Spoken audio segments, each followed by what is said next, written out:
Hey there! Today I'm going to talk about why you should start to use AR for design and engineering workflows now.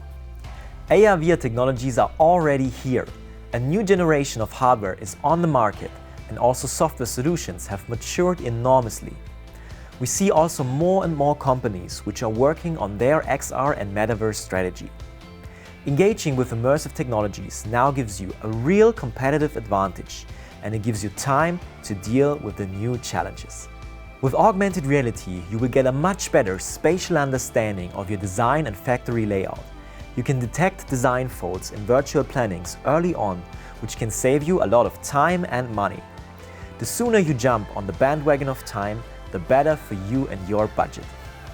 The COVID pandemic showed us that physical gatherings can be bypassed with online meetings quite well. Why not also take advantage of AR? When it comes to engineering meetings, you can boost the efficiency by discussing 3D CAD models in AR.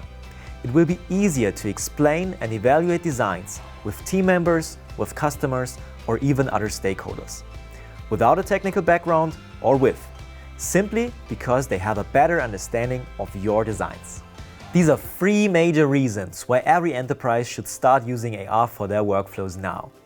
What's your take on it? Comment down below. See you soon and goodbye.